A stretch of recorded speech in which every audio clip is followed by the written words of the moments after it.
Hello and welcome into tonight's event, race fans. We are at the Brickyard for race 3 of the season here in the Trinity Racing League. And joining me alongside, as always, is co-host Tom Richter. How's it going tonight, Tom? Good evening, Arie, and happy Monday night to you. We are once again back home in Indiana at Indianapolis Motor Speedway for race number 3 of the Trinity Racing League. As we have 80 laps of racing in front of us out here tonight. Jared Talmadge, currently the fastest. Brandon Gass in second, and Zach Hall in third. We know the tire wear is going to be an issue out here tonight. We've already heard some concerns about that. That's right, and I believe the number was 4 tire changes for tonight's event. Tires are going to be at a premium, a very big premium. To loosely quote what we had heard from the drivers, you can run effectively 1 lap around the circuit and you can already feel the drop-off on the tires. So I think we're going to be in a position tonight, Tom, where, whether it's, a lot of cautions or a few cautions or whatever the case might be, it's going to be a lot of questions around the tires. How often do you take them? There might be a lot of opportunities where some drivers do and some don't, given, this is a race where you probably want 6 or 7 sets. Absolutely, and every time you come down, every time you see a yellow flag, you're going to want to come down pit road, but you need to manage that risk versus reward. We know fuel's anywhere between 30 to 35 laps. Ultimately, it could be a 2-stop race if the cautions fall the correct way, but with only 2 additional sets out here, you need to manage when you take those, when you have those opportunities to do so. Absolutely. We're watching right now, second place on the board in practice, Brandon Gass in the 29 car. Circling around the track in that Indiana paint scheme right there. Indianapolis is always a great track, one of the more unique ones on the schedule. We've got quite the turnout by the looks of it. We're going to have upwards of 31 drivers out there on track, and I think one thing that'll come into play, especially early on in the race, Tom, is that this is one of those tracks where it's kind of a pseudo-drafting, pseudo-pack racing style racetrack, something that you'll see out of like a Pocono or a Michigan or an Auto Club. Yeah, and Indianapolis, for as storied and as historic as it is, honestly, it's a track that gets left off of a lot of league schedules out here. So these drivers may be still getting familiar with the track, getting familiar with the braking points for pit road, and also getting familiar with each other and trying to make sure that you don't run over each other on the entries to the corners here, because there's not 2, there's 4. That's right, and one thing that we're going to have to keep an eye on is specifically that turn 1 exit, and I think the same can be said for that turn 4 exit. Those, at least for me, Tom, tend to be the 2 biggest trouble spots. It's so easy to overdrive turn 1 and slam into that outside wall right there. It's caught me out a number of times, and I think that turn 4 exit is kind of the same, where it's a little bit deceiving and you got to be careful on entry there. So it's a very interesting track. Ovals always have 4 corners, but really most of the time it just feels like 2 corners, right? Here we actually have 4 individual corners, and it's unlike anything that we really see throughout the schedule. It really is. As practice begins to wind down out here, you got about 10 seconds remaining in the session. Jared Talmadge, fastest in opening practice. Brandon Gass, second. Zach Hall in third. Isaac Shelley and Thomas Green, driver that number 3 Chevy Camaro that we're following along right now, rounds out the top 5 in practice as we get set to go to our 2-lap qualifying here. Arie, we talk about passing and passing being at a premium. The Brickyard is really difficult to pass at, and this defines premium of passing. It absolutely does. I'm excited to see these qualifying runs too, because this is one of those tracks where it comes down to the finest of margins. It's the difference of where you place the left side tires into turn 1. It could be 1 inch of a difference that could make up 2, 3, 4 tenths of a second on your lap. You have got to absolutely nail it around this racetrack. And we're going to see the 15 clip the grass just a little bit right there, trying to get the car up to speed as quick as we can. Currently watching Vincent Sora, previous champion here in the Trinity Racing League, looking to go out there and make a statement, put his first win on the board of the season, if all goes well tonight. Word on the street is that driver 15 does pretty good around Indianapolis. Vincent Sora is going to head down into turn number 3. He's going to place those left side Goodyears just below that white line and above the rumble strips. That's where you want to be. That's what's going to help the car turn all night long. This track is probably the most line sensitive of any track that I can think of. Is like if you miss it by half a lane, you're in for a ride for that corner. So we'll see what Vincent's able to do on his first time lap as he sees the green flag in qualifying. Yeah, I couldn't have said it better myself. Very line dependent. Maybe the most single line track that we go to, up there with Darlington for sure in that conversation. But here we go through turn 2 right here. Doing a great job keeping those left side tires below that painted white line. It's a very narrow margin where you want to stick those left side tires. If you get it underneath that white line and not quite down into the grass or really onto any potential rumble strips, you want to get right down here. That's going to rotate the rear end just enough. It's going to loosen up the car a little bit, which is huge around this racetrack. Typically, these cars are fighting really tight. So if you can use that little painted area to rotate the car, it'll help out a lot. And here we go to the line with the 15 for lap number 1. First time by for the 15 is going to be good enough for the top of the charts as it holds right now, waiting on other drivers to come across the start-finish line.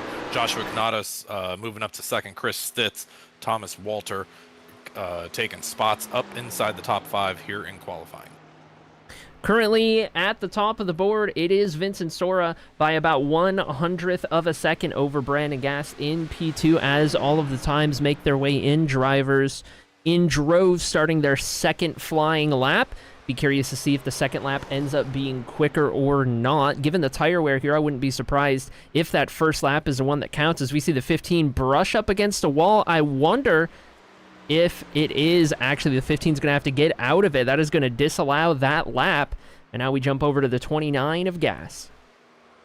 Brandon Gass looking to complete his second lap out here. First time by was good enough for second around this 2.5 mile Speedway, and he's going to come across the start-finish line, see where he is able to go, see if he's able to pick up just a little bit here and potentially snatch away the pole. Looks like second lap going to be a little bit slower as we jump over to Zach Hall in the 32. Zach Hall in the 32 making a run out here in this Supra, looking pretty good in that machine out here tonight, making his way through turn 4 now to complete his second flying lap. As it sits at the top of the board, it's Sora, Gass, and Steele, the top 3. Let's see, looks like going to be pulling that off to the side, probably got under the wall at some point. We'll switch over to Clint Cox.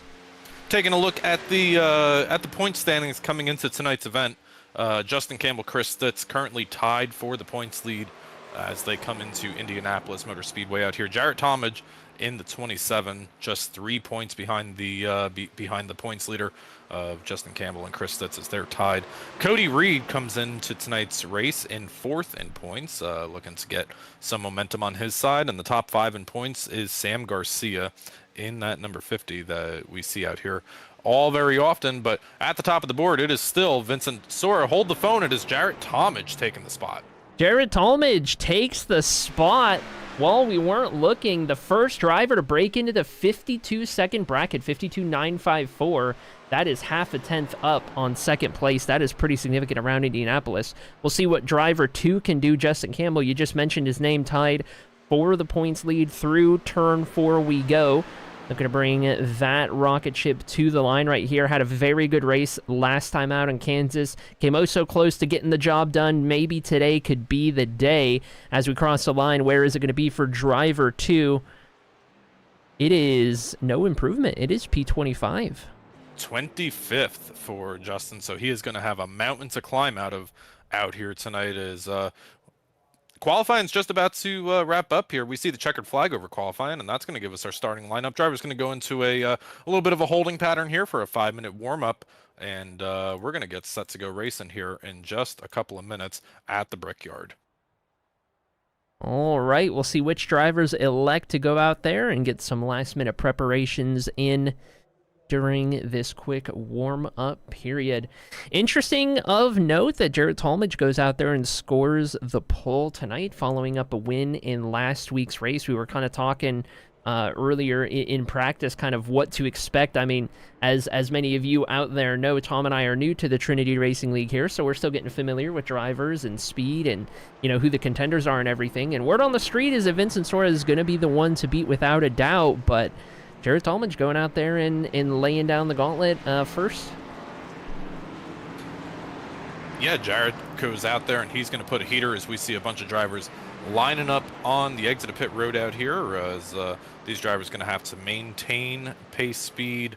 Well, they're just going to have to maintain not being above the pit entry, the pit exit line down here. Gets a little confusing with the way that iRacing does it. I looked in the track information earlier tonight, Arie. This is not something that we can do now, but looks like there may be an iRacing implemented requirement to stay down below that white line on the exit of pit road. Yeah, I noticed that the inner line is dashed now. I'm not used to that being a thing, so I think you can cross that first dashed line, and then it's the solid one right before you get to the racing surface. That's when you've got to stay below, when you're kind of coming through that turn 1 and 2 short chute that we have. But drivers are up to speed right here. Going to get a little bit of drafting practice, see what the car feels like in the wake, in the dirty air. I don't know about you, Tom, but historically when I'm here at Indianapolis, if I'm not out front, I'm having a bad time, because that dirty air is maybe worse here than it is anywhere else. Absolutely, couldn't agree more. And you know, you get drivers coming across your nose, and then you add in the line sensitivity to this track, and it just kind of compounds it. So track position going to be king out here tonight. One driver who is going to have issues with a track position to start tonight's race, that's going to be Dave Reichman in the 06 Toyota Supra. We've been informed earlier tonight that he has a drive-through penalty on the start of tonight's race for an incident at Echo Park a couple of weeks ago. He'll be open for an early caution in this race to negate that penalty, get him caught back up with the field. Of course, here in the Trinity Racing League, no stage breaks means that is going to be a big concern if this race were to potentially go green, or at least go green for long enough. Not being in the pack, not having any draft, not being in the action, very easy to kind of have your night fall apart before it even starts. Currently following around Aaron Kralik and the 57 of Thomas Walter directly behind him here, racing down the backstretch. Drivers trying to get a couple of additional laps here in the opening warm-up session given to these drivers. May see a pit stop from one of these two drivers, perhaps on this lap or the next one, to practice a pit entry, but we'll see how they are able to do in warm-up. Mike Miller is currently fastest, followed by Graham Walker. Interesting to get an onboard shot here this close to a driver in front to see exactly what's going on with the dirty air. We're a little over halfway through our little warm-up session. Tom, I think we have a request for an interview right now. Of course, let's do it. What do you got? All right, we're gonna bring Zach Hall in here. Here we go, driver Zach Hall in the 32. Out here tonight. We don't know why, but we've been told to pull you up for an interview, so I don't know if this is us interviewing you or you interviewing us, but how are you feeling about tonight's race, Zach?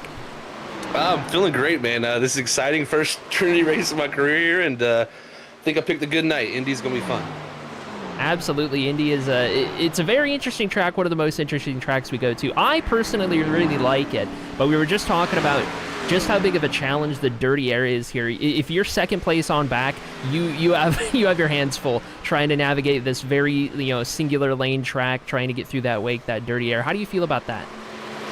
Yeah, it's going to be tough. It always is here with the singular lane like you're talking about, and I think the big thing tonight, the balance is luckily on the freer side. So I don't, entry is always tough here with the dirty air, but I think if you can manage that entry, not overcook the tires there, I think then center off, actually it might be a little bit better to be behind someone just with that air to kind of make that balance a little bit snugger. So I'm interested to see how it works out. I got my work cut out for me after that tough qualifying lap. Well, I tell you what, you've got the right mindset going into a race here at Indy. We love to see it. I will send you back into the call with the team. I forgot where I pulled you from. What what call did I send you back to? Josh's the Ed Jeans Furniture Row, I think, racing. Is that? Yeah, that's it. I got you. All right, good luck tonight, Zach. Yep, thank you.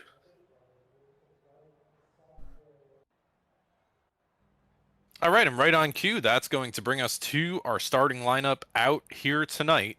As drivers getting lined up down on pit road, we're going to see the start of tonight's race. Starting from the pole, we got Jarrett Talmadge in the 27, picking up where he left off last week at the top of the speed charts. Vincent Sora is going to be on the front row beside him, followed by Brandon Gass and Noah Steele In row number 2, Thomas Green rounds out the top 5, with Isaac Shelley in position 6. Row number 4 is going to be made up of Aaron Kralik and Zach Hall, driver that we just spoke to. He's got a couple of cars to pass in front of him if he wants to move forward. Cedric Hunter rolls off 9th with Ryan Kelly in 10th. P11, it's going to be Nolan Hicks in the 86, followed by Ollie Fonseca in P12. Joshua Kanata in the 16, P13, hoping to stay out of the Kanata cam tonight. We got Larry Yingling in 14th, Cody Reed, P15. Ryan Bird is starting 16th, ahead of Scott Rickard in the 05, looking to follow up a good race last week. Chris Stitz in the 17, he's starting off P18. Mike Miller in the 99 in 19, and rounding out the top 20, it's going to be Chris Stamper. 21st is going to belong to Stephen Clapp in that number 9 machine out here tonight. Josh Stovall directly beside him. Sam Garcia in the number 50, going to be rolling off 23rd out here tonight. 24th belongs to Clint Cox, with 25th being Justin Campbell, the points leader coming into tonight's event. Nick Renner in the 88, is starting 26th out here tonight. Got Thomas Walter in 27th. Mark Labertone in 28th, and the top 30 is rounded out by Joshua Sawyer and Graham Walker. The remainder of drivers not taking a lap in qualifying. Christopher Norris is going to start us off in 31st. Dakota Moniz in 32nd. Eddie Donahue in 33rd. And rounding out the field is going to be David Reichman, who has that drive-through penalty at the start of tonight's event. 5 drivers at the bottom of the board down here, electing not to take a qualifying time from Graham Walker down to Dave Reichman. And driver's going to have a hurdle to overcome here early in tonight's race. But before we get going out here tonight, I want to give a shout out to our pole sitter and grid sponsor. That is Blazing Fast TV. Hey, if you're looking for a chill and relaxed stream, head on over to Blazing Fast TV on Twitch and YouTube. Check out live point of views of Dakota Moniz as he races. Follow and subscribe to stay up to date when he goes live and post new content. This is the part where I would show Dakota Moniz on camera, but he's the one driver who didn't grids. Funny how that works, but here we are then back up front. The 2 drivers who are going to be leading this race off from the front row. Last week's winner, Jarrett Talmadge. Last season's champion, Vincent Sora. That's a pretty good lineup on that front row. And on row 2, Brandon Gass, Noah Steele, a couple of names looking to go up there and have themselves their first really, really strong run of the season. I know last week in particular at Kansas, Tom, we saw that 8 car start to make his way into the conversation a couple different times. Looks like he might have found a little more speed here in Indianapolis. I'm curious as to what he can do. Possible, or do we see another first-time winner out here tonight? I mean, you got Zach Hall making his first start that we just spoke to in the pre-race interview. We'll see who is able to get up there and point the nose of their machine up towards the front by the time we see the checkered flag out here tonight. Arie, Indianapolis is a little bit more special than all the others. It's a historic track, a storied track, and one driver going to walk away tonight with a brick in their hand. Absolutely the case. It's one of my favorite tracks. I can think of a certain league where I have not crossed it off my list yet, and it gets under my skin. But here we go. We're getting ready to get this one started. And, oh, man, I'm excited to see how this is going to go. Don't forget, folks, the tire wear here tonight is absurd. These drivers are going to have their hands full, whether you are first, whether you are 10th, whether you are 30th. It is going to be a battle all night long. But here we go then. Pace car is going to take that left-hand turn off of the racing surface. Barney's got that green flag in hand, and for the first time tonight, we are racing in Indianapolis. Green flag is out at the Brickyard Bash 200. Jared Talmadge and Vincent Sora are going to lead us to the Yard of Bricks at the start-finish line, and we're going to race down into turn number 1. We are side-by-side, nose-to-nose on the entry into turn number 1. Talmadge on the inside, Vincent Sora trying to get a run up on the outside of the victory. All right, here we go. The inside, vastly preferred here at Indianapolis, but early on in the run, when the tires are cold, when the tires are fresh, you might be able to make something work around the outside. Down the long back straightaway we go. It's going to be a side draft. It's going to be a drag race between our 2 front row drivers in third place, single car. It's the 29. The 27 drops down to the inside on the entry to turn number 3, and he's going to have an opportunity to clear before the race lead. Going to have to hold on for just one more set of corners as they are still side by side. The top 10 have single filed out as we complete lap number 1. Give the lead to Jared Talmadge. All right, Jared Talmadge in the 27, going to lead the first lap. The 15 slots back into line. The 29 in third, the 8 in fourth, and the 3 in fifth. This is going to be a thing that we see all night tonight. Drivers desperate to get single-filed out. It's very Martinsville-esque, despite the vast difference in scale of the track here. This is such a single-lane track. It's all about getting in the line right here, using that momentum, using that draft, getting up next to somebody, using a side draft, getting into the corners a little harder. It's a lot like, as different as IndyCar is, it really races a lot like the Indy 500. It really does, and you're going to see drivers potentially at the end of tonight's race trying to break the draft as much as possible because these straightaways are super long here, and if you've got some help pushing you down the straightaway, you're going to have a big run by the time you get into the entry of turn number 1 or turn number 3, as lap number 2 is in the books. Another one for Jared Talmadge up front. We're going to work lap number 3 here in tonight's event.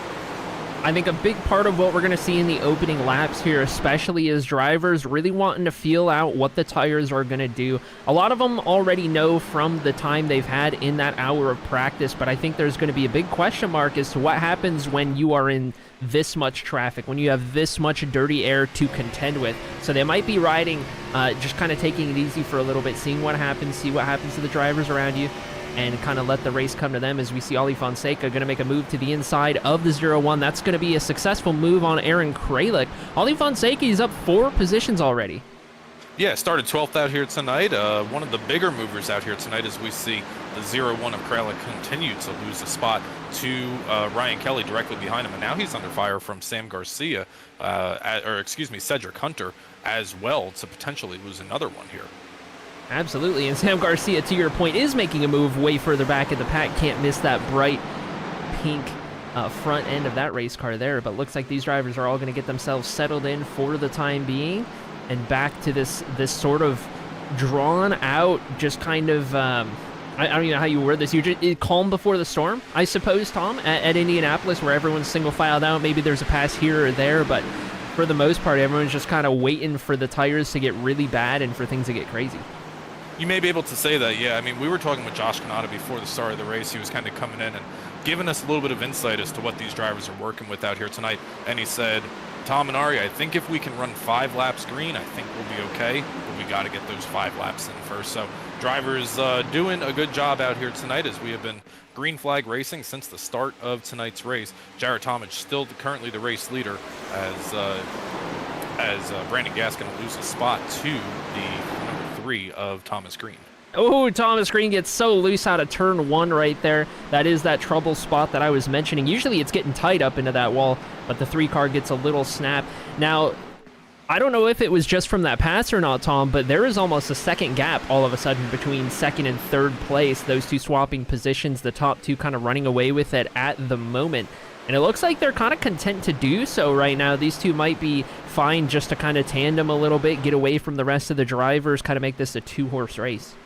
Yeah, the problem that Vincent's got going for him, and it's not so much of a problem right now, but the more air you pack up on the front nose of that Ford Mustang for the 15, the more it's going to hurt the tires when they start to fall off in between like lap number 10 and lap number 20.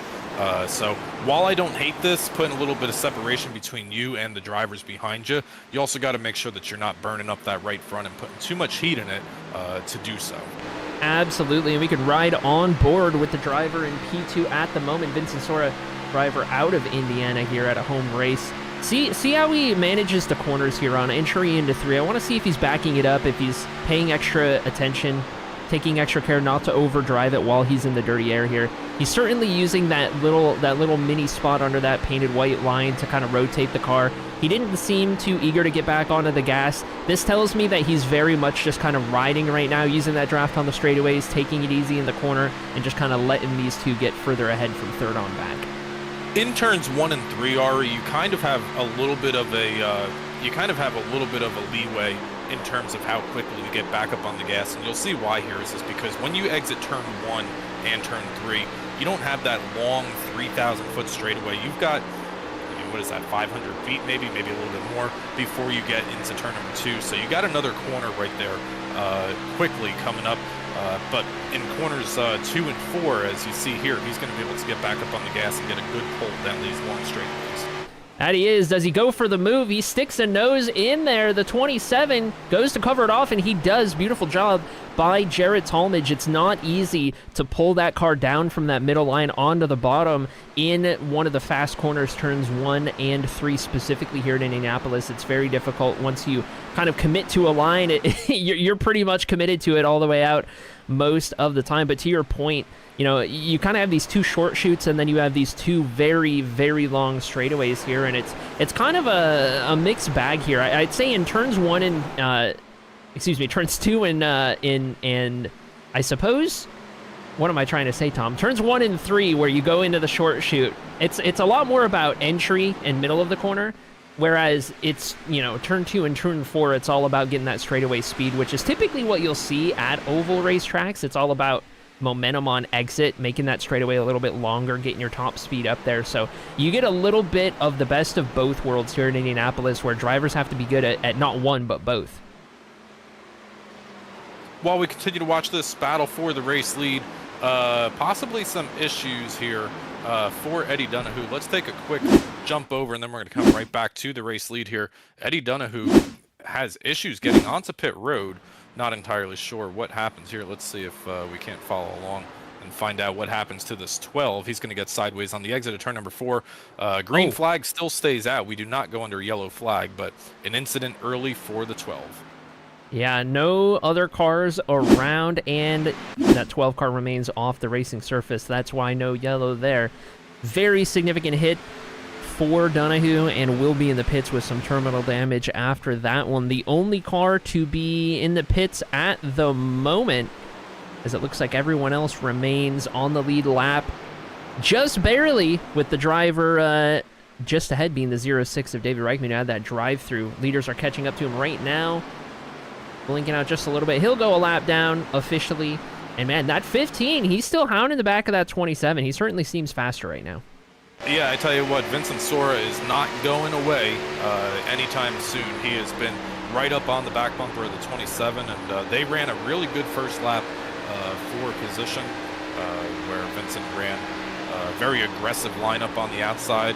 Wasn't able to make the pass, but was able to slot into second place, and that's what he was looking for, as he has been able to stick with them. You got to go 2 seconds back before you find third place car, Thomas Green in the number 3. And a couple of smaller battles happening back here, as we've got Isaac Shelley taking a look to the inside of the 29. 29 is going to fight it just a little bit. Brandon Gass on the outside, not going to be able to hold on to that spot. Does cover off the move from the 8, though. We can move Isaac Shelley in the 98 up to P4, another driver who has shown some strong speed in Kansas last week. What can driver 98 do? We can kind of see all these different battles going on. Battle for the race lead, and they're dead even at the line. Vincent Sora in the 15. He's going to get the lead down into turn 1 with that preferred line. Now the question is, can he drive away, or does the 27 have something left to respond with? Vincent Sora able to make a pass for the race lead. We jumped over to it. He was on the inside with a good run out of turn number 4, and now a couple of car lengths difference between him and second place, Jarrett Talmadge, as they run right now. Now it's going to be interesting here, Arie, see how fast or how much does that 15 drive away from the 27. We thought that the 15 was a little bit faster, Sora might have been a little bit faster than Talmadge before he was able to make that pass. With the draft, it's going to be interesting to see if he's able to drive away here at any sort of length. We're going to find out. So far, so good for the 27 to kind of keep himself in tow, keep himself in the picture. We can kind of see it from this view right here, but third place Thomas Green starting to work a gap to fourth on back. Isaac Shelley, who himself was starting to form a gap to the 8 car on back. So we're starting to see the field get a little more spread out as drivers kind of settle into where they about fall on pace, making the passes that they can. Biggest mover of the race so far is driver 17, Chris Stitz, who is up 12 positions, or excuse me, 6 positions into P12 from where he started this race at the moment. One of the 2 drivers, I believe, tied for the points lead at the moment. Chris had a good race last week at Kansas with a top 10 finish, 7th out there after leading a bunch of laps in the virtual heartland of America, and looking to continue on trying to pick up some points out here tonight. Jumping on over back here a little bit into the 10th place running position. Got Arie Fonseca trying to chase down Cedric Hunter directly in front of him, trying to chase down that Supra down the straightaway here. But you could see everybody just in line, just trying to pull up any sort of draft that they possibly can to give them an opportunity to make a pass down into these corners. That's right, and these passes just purely on speed, on momentum, on using the draft, they're going to get harder and harder to accomplish the further we go into the run, the worse these tires get. At this point, all of the passes are going to come from drivers making mistakes, and the drivers around them being putting themselves in position to capitalize on those potential mistakes. Here's one of the closest battles at the moment. The 67, Larry Yingling's going to look to the inside of Chris Stitz in the 17 and look to take away this spot. He is going to do so in turn 3.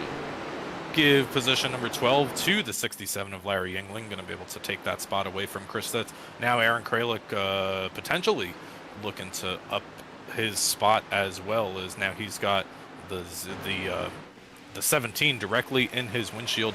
Sliding back a little bit, we got some closer battles towards the back of the field. Christopher Norris, a driver that I didn't really expect to see back in 24th early tonight, but he is up 8 spots. Yeah, up 8 spots now. That makes him the biggest mover of tonight's race. That 38 car looking to go places. Not having taken a qualifying lap, I was kind of surprised by that as well. But he's moving up in the field, up to P23. Got some more work to do. He's certainly going to be hoping for a caution or two to reset the field, get him back in touch. We'll keep tabs on that 38 as we go. Further up the field, some more battles happening between a number of drivers right here. We got the 05 of Richter getting around Kanata in P18. Kanata's actually gone down 5 spots from where he started. Yeah, we know that we know that Josh was really fighting the handling here. As I mean, these drivers. So at the top of the board, their fastest lap was a 53.5. Their last lap for the majority of the field was 55.7, 55.8. So I mean, they're already down 2.5 seconds from their fastest lap, presumably at the start of tonight's race. So tire wear really coming into effect out here tonight, as Ryan Bird's going to be able to make a pass around that 25. But we got Josh Stovall 3 wide. Almost a 3 wide situation down into turn number 3. Stovall, Campbell, and Kanata, they're going to be able to make their way around the 16, and a couple of drivers going to move up, as Josh Kanata now going to be down in the 20th place running position. Close quarter racing on the exit of turn number 3 between the 2 and the 1. Certainly is. The 1 got into turn 3 a little too hot right there. Had to check up on the exit of it. That let the 2 get the run. Justin Campbell's going to be moving up another position with that one. Everyone slides back into line. We can take a look a little further up the grid, and we have got a couple of drivers converging in on one another right here. The 8 car of Noah Steele under pressure from Isaac Shelley in the 98. This has kind of pushed the 8 car to close the gap back up to Thomas Green in the 3 as well. So we're going to have quite the battle here for third on back. Yeah, I got to wonder how much of this is the 3 starting to go backwards versus the 8 and the 98 starting to go forward here a little bit, or if maybe it's just a little bit of both as we're working lap number 16 of the Brickyard Bash 200 out here tonight. Noah Steele about 4 car lengths behind the number 3 of Thomas Green as we enter down into turn number 4. And we'll see here in the next lap or so if Noah's able to do anything. A little bit of a draft break there from the 3. Snaking down the straightaway, a sight all too common here at Indianapolis Motor Speedway. We can take a look at the top 2 on the track right now. They are still head-to-head. They are still bumper to bumper. That 27 is not letting the 15 get too far ahead. He was a little closer that last lap, but now that gap has kind of opened up just a little bit. Maybe the 15 nailed the corner a little bit better. Currently, it sits at 0.3 of a second, but still well within range to be pulled along down the straightaways. So I guess that kind of answers the question, Arie. How much faster was the 15, and how much was he going to gap second place Jared Talmadge once he did make the pass around Jared? And so far, not a whole lot, just 0.3 of a second. That's the difference between first and second place. And what this does here, Arie, is there's no stages in the Trinity Racing League, but what that does is it allows Jared Talmadge some options here on this first round of green flag pit stops, whether that's at lap 20 or lap 35. Yeah, the 27 car, he's in a really good position at the moment, being this close to the race leader ahead of you and having that much of a gap to anybody else in the field behind you. You're kind of in the catbird seat at that point. You're not really worrying about what people behind you are doing. You know that you're in a better position versus the race leader. And speaking of position, here we go. Battle for P3 is on. The 8 car, Noah Steele, looks to the inside. It's defended that go-around. Is the 8 going to get another attempt into turn 3? They're going to race all the way down to the inside grass on the backstretch here. Noah Steele all over the back of the 3 as they head down into turn number 3. 11 degrees of banking for these drivers to work with, and you just see just how tight that 3 Camaro is in front of Noah Steele as he slid through turn 3 for the majority of it. And now I think we may have an opportunity for a pass here between the 8 and 3 down this long straight. It's going to happen. The 8 car to the inside. He's going to try and work that side draft, and Thomas is going to have to be careful not to let Isaac Shelley through as well. He's actually going to fight this extremely hard on the outside. Is that 3 car out of turn 1 we go. We are still neck and neck. You can see just how tight they are as they go down into turn number 2. Now we're going to have a long straightaway here. What does Isaac Shelley do? He's going to try for a 3 wide situation here. Hold the phone. Here comes Brandon Gass. 3 wide, not a bad call for the 98. He's going to have the preferred line, but this really sucks if you're the 8 or the 3. Down into the corner we go. Isaac Shelley gets one of them. Is it going to be a twofer? It looks like it, as Shelley has the advantage, has the nose into turn 4. The 3 car somehow still keeping that nose on the outside. He's going to get sideways into the 8 car. Everyone keeps it together, and we are nearly 3 wide again. 3 wide again. Brandon Gass, Ryan Kelly, and Thomas Green. Issues on the front stretch. Yellow flag is out. Sideways for the 13 of Ryan Kelly as multiple cars going to come through. He is sideways on the track as the field comes through, waiting for that. That could have been a whole lot worse than what it was. Oh, it absolutely could have been a whole lot worse, as we are going to get that replay queued up right away. And we're going to try and take a look here, see what kind of views we can get. We can see this 3 wide action going on at the moment in this kind of panic state, everyone trying to figure it out. And I think this happens when the 29 comes up the track. He's going to get into the front end of the 13, and they are kind of 3 wide in that position. The 29 might not know that he's 3 wide at that moment, just kind of pushes the 13 into the 3. Now, fortunately, Kelly in the 13 just ends up nosed into the wall right there, not even too hard of contact. Everyone else is able to get their way around. That'll be the only car with any kind of damage. Let's take another look here. From the 29 here. It's going to be hard to see if maybe the 29 comes up here, or even maybe he comes up just the tiniest, but you can see Noah Steele and Isaac Shelley. They're already kind of coming up the track because they have cleared the traffic in front of them. And this is kind of a reactionary sort of move here from the 29, just trying to follow them and follow the draft. Yeah, just trying to stay in the draft and just momentary, missing out on the fact that it's 3 wide. Maybe didn't know, maybe didn't think about it in that moment. But you're always looking for the draft. You're always looking to keep that momentum up. And in a split second, this is the kind of thing that can happen. But to your point, could have been a lot worse, and Ryan Kelly should still be all right, though the track position loss will certainly hurt. Nice job by all the drivers to avoid any sort of an additional incident, and I think Ryan Kelly's just going to get away with maybe a little bit of right rear damage from that spin and maybe a damaged set of tires. But underneath our first caution here, 20 laps into tonight's race. Okay, Arie, this kind of puts us in a fun situation out here tonight. We know fuel, they can go about another 12, maybe 13 laps on fuel. Tires, they've got an extra set or maybe 2 by the end of tonight's race. Do you burn that extra set right now?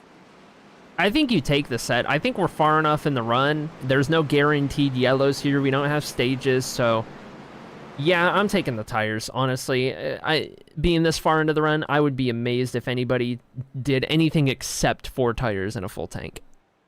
Well, it looks like the entirety of the field going to come down pit road as not a whole lot of cars behind the iRacing.com pace car as we take a look at the field of 34 drivers coming down onto pit road, and would imagine we're going to see 4 tires up, 4 tires down for the entirety of the field out tonight. Vincent Sora going to bring us down onto pit road. Jared Talmadge in second, and the top 3 coming onto pit road is Isaac Shelley.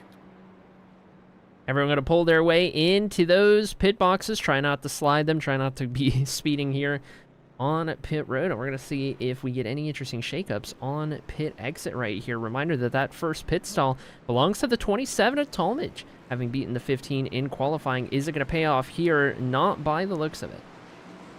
Vincent Sora going to win the race off of pit road. Jarrett Talmadge in second. Brandon Gass going to take third on the exit of pit road. Isaac Shelley in fourth. Cedric Hunter the top 5, and then from there, you're going to have to do the eye test. Whole field getting figured out on pit exit here, and from what I can see, it is 4 tires and fuel all up and down the grid. 14 and 15 second pit stops respectively, so now it's just a matter of if there was any interesting shakeups, but as it sits, it's going to be Sora, Talmadge, Gass, the top 3, Isaac Shelley, Cedric Hunter round out the top 5. Notably, from what I can see here, Tom, we are looking at Thomas Green on pit road right now still with a very long pit stop, over a minute. Yeah, getting some damage done on that 3 machine. Didn't think he was going to have that much damage there, but he got it all fixed up. Ryan Kelly slides back down to 30th from that mid-race incident here. Thomas Green going to go back down to 31st in our first full course caution of tonight's event, as well, the field's going to, I would imagine, double them up here as we expect the lights to go out this time by. Lights should go out this time by. These are some longer pace laps here at Indianapolis, being a, I believe, a 2.5 mile track, if I'm not mistaken. You know, Arie, we got Ollie Fonseca back there coming down onto pit road. We're at lap number 22 right now as we wait for the field to double up here. Ollie's topping up on fuel back there. We know that a fuel runs anywhere between, what did we say, 30 to 32 laps, give or take. If we run green here, this very well puts us in a fuel mileage race, bringing us to about lap number 50 before the next stop. So you're thinking, okay, Ollie Fonseca trying to help his chances to make sure it's a one-stop with a little less fuel saving than everyone else around him. Interesting call from the 24. I like it. I'm surprised he's the only one at the moment. Drivers using the access road down there to indicate whether or not they want to take the inside line or the outside line for this restart, as Trinity Racing League does have a choose rule in effect here, and drivers being told to stay either above or below that turn 1 grass, as we're going to see our field get lined up. Vincent Sora elects to take the inside. Brandon Gass is going to take a track position opportunity here, and he's going to jump up to the outside on the front row. Jarrett Talmadge gives up the front row to restart 3rd. Interesting call. This is not something that we see all that often, especially here on the iRacing sim. P2 deciding to start back on that second row. I mean, for the most part, we don't get to choose rule all that often here on the sim, so it's been fun to witness here in the Trinity Racing League, but we're going to see how it plays out. I do like that call. That inside line is just so preferred here. I do like the, give me some clean air on the front of the car and give me an opportunity to make a pass down into turn number 1. Well, we're going to see how it plays out for the 29 of Brandon Gass starting up on the outside on row number 1, but the control car is Vincent Sora as we go back into the restart zone, and we're going to see the green flag for the second time out here tonight. Green flag is out yet again, and we are away down into turn 1. Vincent Sora is going to be clear, but it's going to be a battle 2x2 from second on back. Second on back, currently being challenged. Isaac Shelley takes a look on the inside of Cedric Hunter, and now he's going to try to take a look on the inside of the 29 of Brandon Gass. Jarrett Thomas trying to take an opportunity while the tires are good to battle for the race lead. He's going to have to hang on just another corner here because he has to slot back in. Battle for 3rd into turn 3. Here we go then, 2x2 for position 3. Shelley to the inside, Gass to the outside. We got a newcomer in that 32, Zach Hall, up in the picture now, looking to move up a little further even. Can the 98 get the run through turn 4 right here? Gass is going to have the momentum on the high side, and oh my gosh, Zach is going to get very loose, saves it, keeps it out of the pit wall, but loses a lot of momentum. That would have been Imagine he hit the barrels right there. Yeah, I don't know anyone who would hit the barrels. Jared Talmadge is sticking with the 15 tough here in the opening laps of the restart. He is sticking with him. Another car is sticking with it. Is Brandon Gass. Lost the spot on the restart, and now he's trying to fight back on the 98 of Isaac Shelley, as we may have a battle for the race lead. The 27 to the inside of the 15 as the time we get down into turn number 3. Here we go then. Talmadge in the 27 looking to retake the lead in the race. How hard does Sora fight it? He is not going to fight it very hard. He slots right back into line and waits for his opportunity to get back at him with the drafting game. As it sits behind, it's going to be Shelley in third, Gass in fourth, Hunter in fifth. On track, Noah Steele down into sixth. And then, of course, the recovering Zach Hall in P7. Still up from where he qualified, even after that slide and a couple of positions lost. Name we haven't set out here too much tonight. Cody Reed up 7 spots from his qualifying effort. Currently runs in the 8th place position, trailing the 32 of Zach Hall. He runs in front of our points leader, or tied points leader, of Chris Stitz. Is that Clint Cox on the inside here? He's going to have a big moment on the entry into turn number 2, and he's going to get passed by multiple cars as he comes around. Yeah, very, very inopportune spot to be entering turn 2 right there. Turn 2 is it may be the trickiest corner on this racetrack on entry specifically. It's got a weird little bump in it, and you definitely want to be positioned right for it. Kanata looking to capitalize on the situation around the outside, but of course that outside so much less preferred in wheel-to-wheel combat around Indianapolis right here. We'll see if the 0-3 can hold on. Where does the push come from? It might come from the inside. Maybe we're going to go 3 wide. Maybe we're going to go 4 wide. Josh Stovall thought about it for a moment, but they're going to race side by side down into turn number 1 as these drivers starts a single file out here just a little bit. Clint Cox is going to be able to hang on to the position for the time being in front of Josh Kanata. You got Nick Renner directly behind him. Josh Stovall putting some heat on the 88 on the exit at turn number 2. These drivers going door to door through the corners and down the backstretch. And if you're going to make the outside work, Arie, you kind of need to go door to door through the turns. Absolutely. Some very aggressive side drafting from the 88 of Renner to try and get around Stovall in the 1. He's going to get a little sideways on exit of the corner. He keeps it pinned down to the inside. The 88's going to get that spot. We move further up into the field. Steele in the 8 defending from the 32 of Hall. He's looking to get back up there towards the front. He's got to pass a couple of these drivers all over again, but that 32's looked pretty racy so far. Zach Hall climbs right up to the rear bumper of the 8 of Noah Steele as we go into turn number 1. A little bit of separation, a little bit of daylight, a little bit of breathing room from Zach Hall to Cody Reed directly behind him. You got Chris Stitz in this line as well, as these drivers trying to figure out who is going to be the first one to march towards the 7 of Cedric Hunter on lap number 29. Next time by. Up front, nothing has changed. Jared Talmadge still the race leader over Vincent Sora by 1/4 of a second.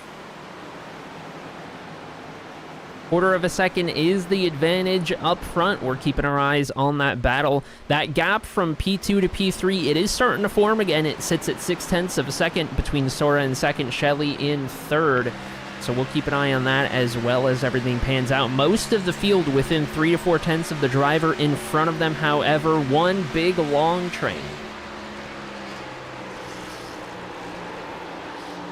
You could hear the throttle there from the 32 as they go down into turn number 1.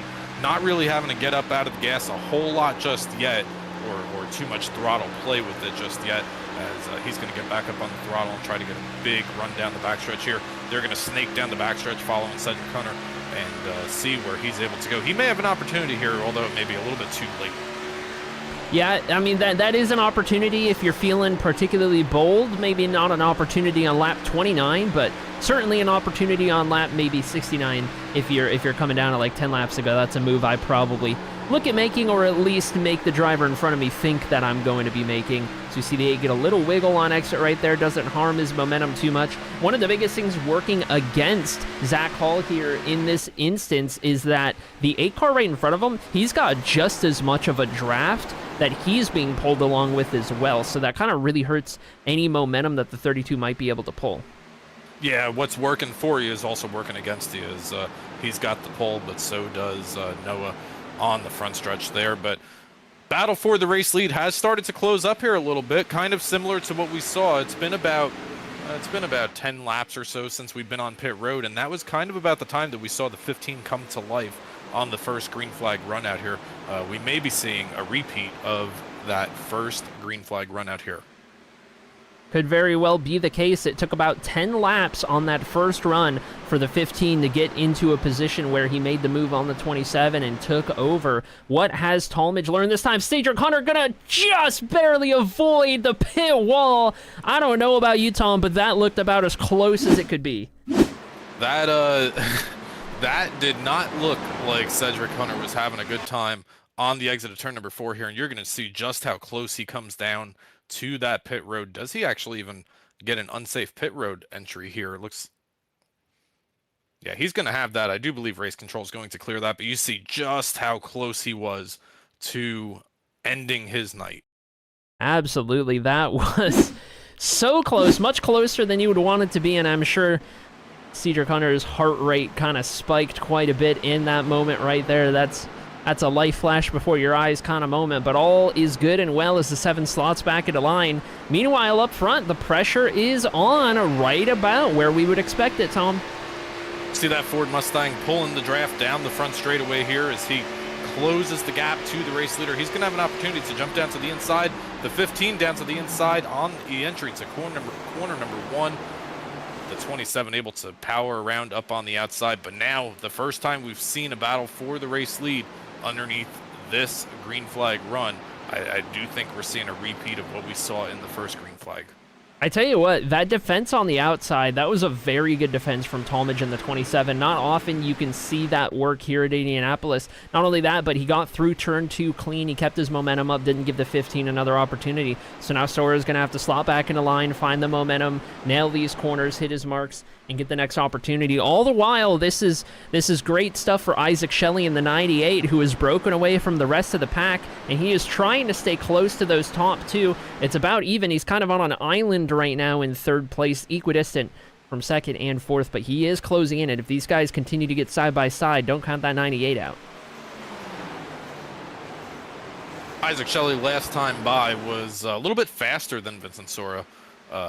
Was about 3/100ths faster than 2nd place. Some of that may be attributed to draft, but we'll see how he's able to do as these drivers continue to race for the race lead. Up front, it has been all the 27 and the 15 through the first 33 laps of the Brickyard Bash 200 here in the Trinity Racing League, and these drivers putting on a great show out here tonight. Hey, if you're enjoying tonight's broadcast, make sure that you like the broadcast, get notified every single time we go live. Click the subscribe button and follow the action every single Monday night. Next week, we're doing a little bit of left and right turns, Arie, in the upcoming race at Red Bull Ring.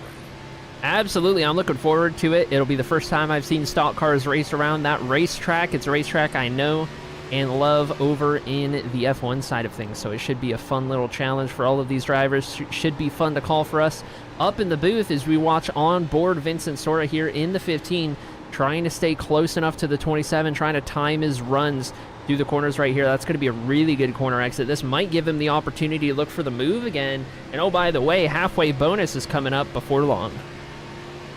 Vincent Sora to the inside of the 27 on the entry into turn number 3. He's going to have a nose, but barely on the entry into turn number 3. Is he able to make the pass? Not just yet in turn 3. The 15 of Sora is going to get sideways, and he's going to have to restack, repack, and try again in corner number 4 around this 2.5 mile speedway. On the exit of 4, they're going to be side by side with the drag race to the Artebricks. I tell you what, I think Talmadge has learned a little bit this time. Talmadge not willing to give him a lot of space. He's going to pinch him all the way down to the inside, about as much as he can get away with. If you pinch that inside driver enough, they have so little track to work with. But in that moment, it looks like the 15's going to start to get his elbows out a little bit. He's going to push the 27 up the track. It's going to work. He's going to get the lead, but the 27 with a beautiful crossover to the inside, down the back straightaway with momentum. Now a reversed image of the front stretch with Jared Thomas on the inside and Vincent Sora on the outside. Jared Thomas trying to take the preferred line down into turn number 3, and we have another pass for the race lead, and we may see yet another crossover here. They're both going to get sideways out of turn 3, get into turn 4 right here. Who nails it? who gets the advantage. And oh, by the way, Isaac Shelley still loving what he's seeing from P3 back there, trying to keep himself in the conversation. Down the front straightaway we go. That gap is closing once again. Can the 15, yeah, get to the 27 by turn 1? No, he's going to tuck back into line. He's going to tuck back into line and follow that Chevy Camaro on the entry into turn number 1. Isaac Shelley has closed within about a second as he's going to make a little bit of contact with the outside retaining wall on the exit of turn number 1 there. Sometimes these corners get a little confusing. They do. But he's going to lose maybe a half a second, but still currently holds third as we have a battle down to the race lead inside the grass. Down into the grass, and the 15 gonna bump the 27 on entry to show his displeasure. Through turn 3 we go. They're both gonna get loose. The 15 looks to the inside one more time, down into turn 4. The 27 gonna pinch on the outside, try to keep that momentum. He has it down the front straightaway. Talmadge still with the race lead. Talmadge muscles ahead on the exit of turn number 4 and leads lap number 36 out here tonight as we got a halfway bonus point coming up at lap number 40. Talmadge wants it. Vincent Sora wants it. Which one of these two drivers is going to get it as they continue to race? Jared Talmadge still muscling with the race lead in front of the 15 on the exit of turn 2. All right, I'm interested to see what happens when the 15 gets caught back up to the 27. Talmadge has kind of shown his hand at this point. He's shown what he's willing to do. He'll run you all the way down into the grass if he has to. Good, hard racing. I still think it's within the bounds of being clean out there on track. How does Sora respond in the 15? You can see the 27 getting sideways through turn 3 right there. The state of the tires at the moment.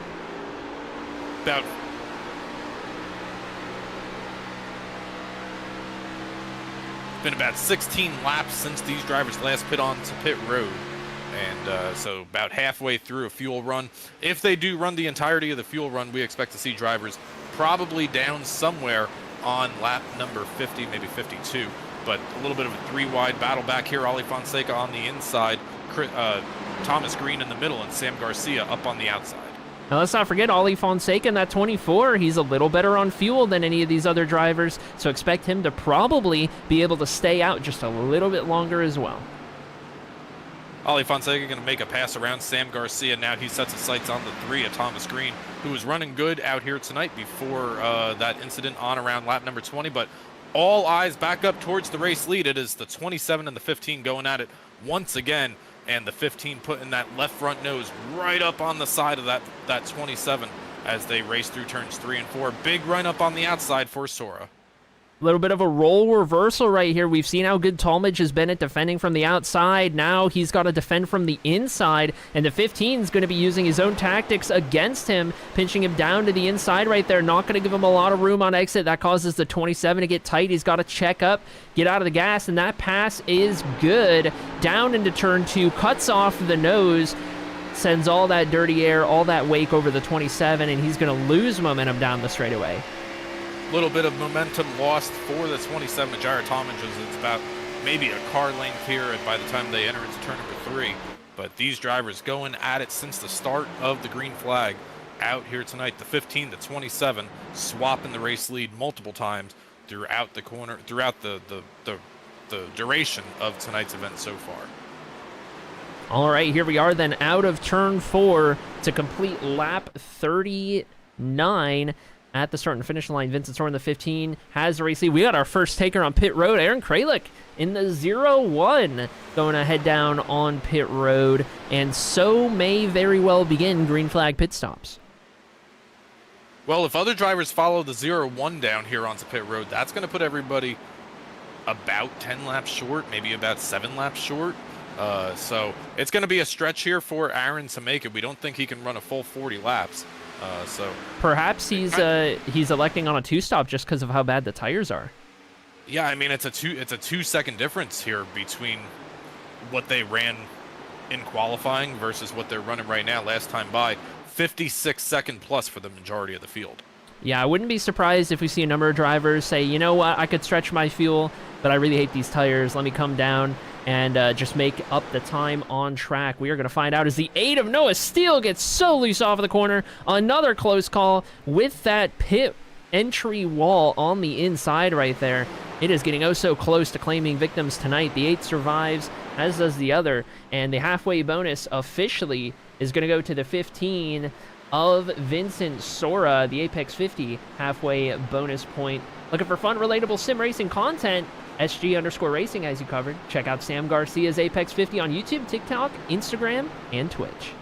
Sam Garcia currently runs in 21st out here tonight.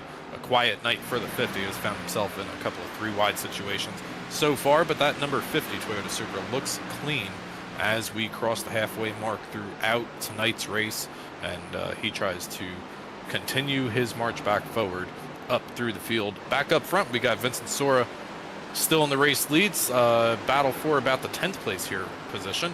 Christopher Norris has made up 20 positions from his qualifying effort of 31st out here tonight, and one of the biggest movers.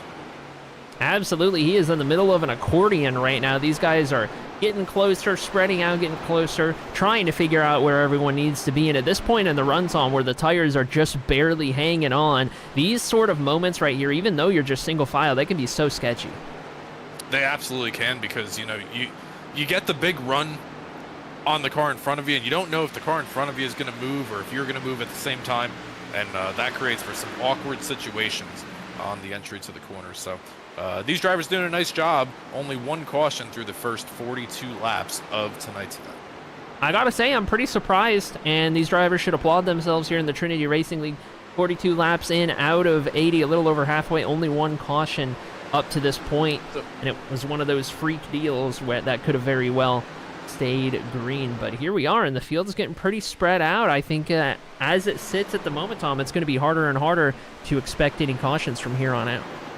So one thing that I do want to highlight here, Aaron Kralik came down a couple of laps ago, maybe about 4 laps ago, onto pit road. Last time by, let's see if I can do the math here live. You know, you never do live math.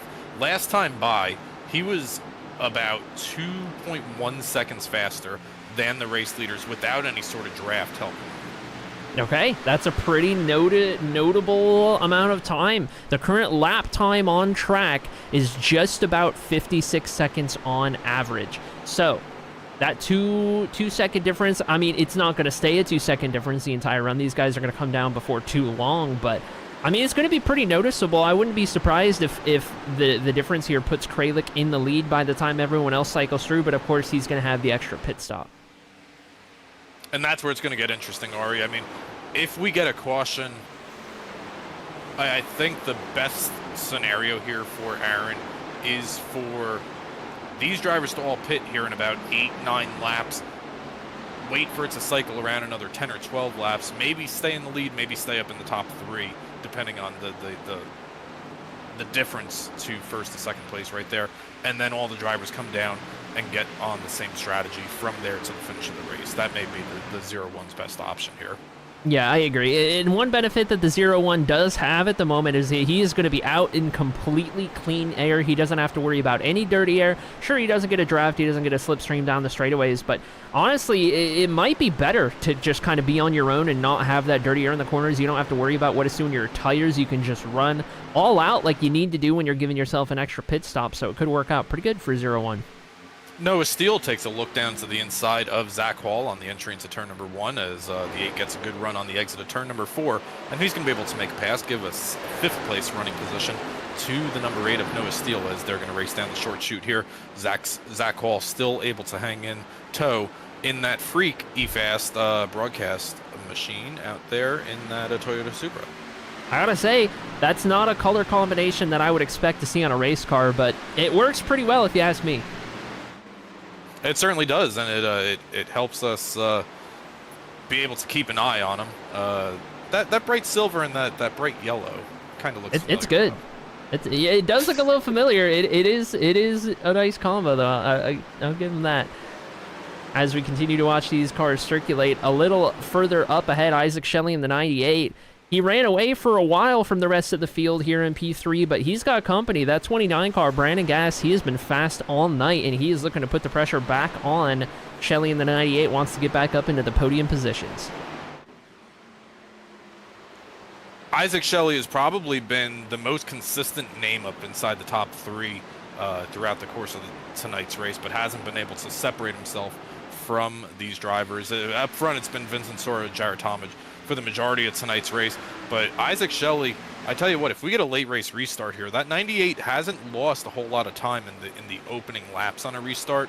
We get a late race restart here, that 98's not going to be out of it by any stretch. No, 98 certainly seems to have a really good speed on those short runs. He's even got decent speed on these long runs. It looks like the 29 might be a better long run car in tonight's event up to this point. But yeah, to your point, if we're on that shorter run, I like that 98 car. I like what he can do, what I've seen out of him. Same with the 32 of Zach Hall if he's in a better position. We'll have to see how it all unfolds, how it all unwinds. At the moment, nobody else has come down on pit road since Aaron Kralik on lap 39. We are almost 10 laps past the point.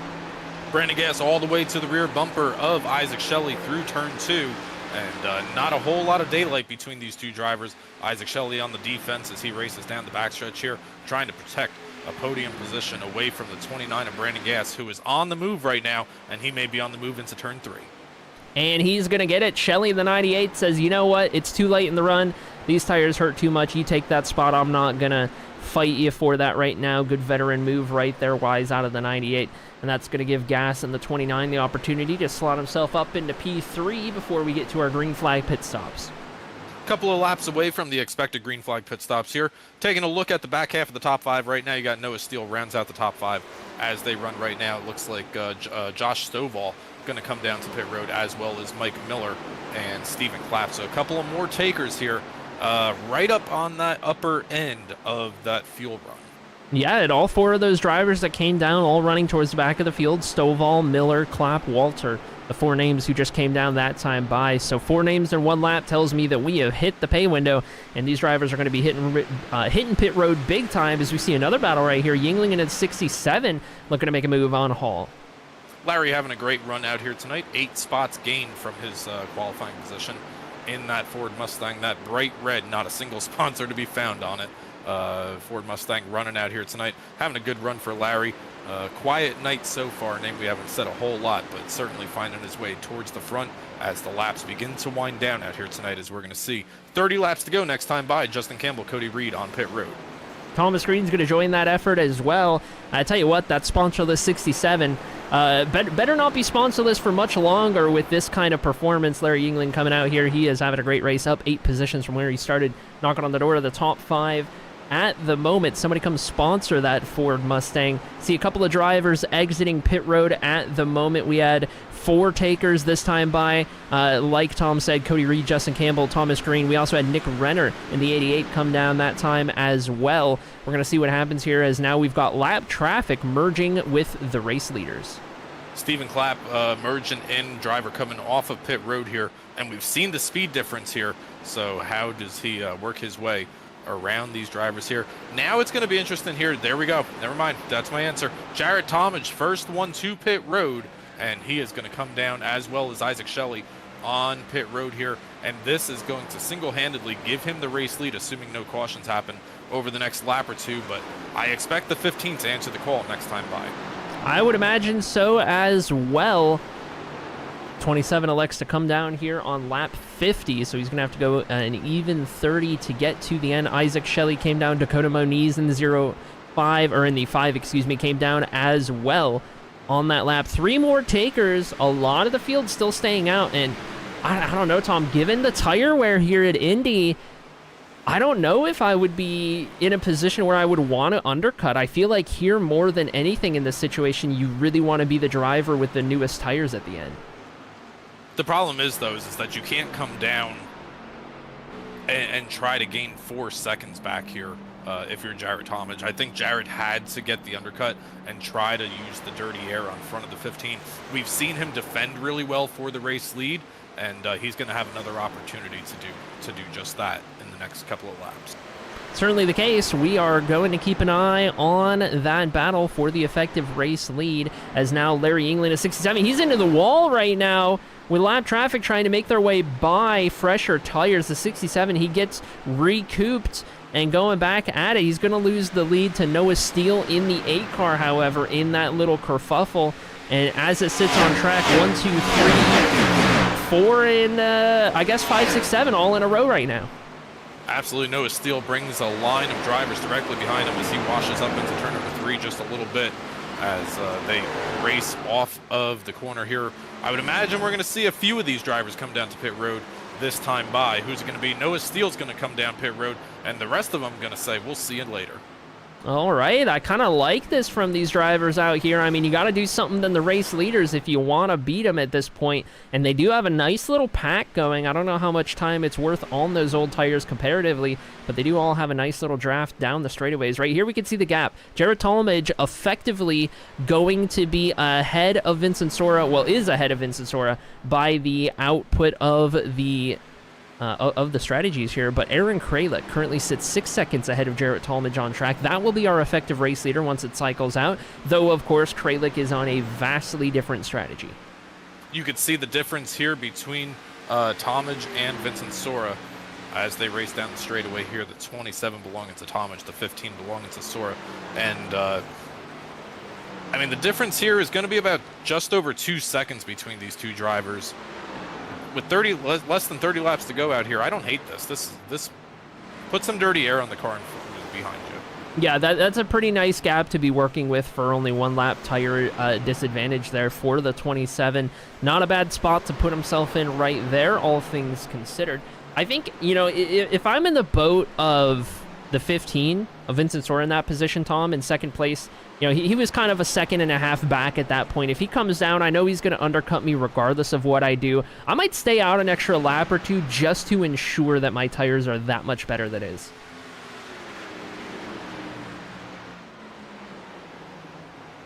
Last time we saw these drivers on pit road, lap number 21 for the top 5. First car that has recently pitted is Jarrett Talmadge. Currently runs back in 11th. Is Aaron Kralik having an issue? Oh, you know what? He might just be going in and out. That may be what that is. Aaron Kralik actually came down on lap number 39 there.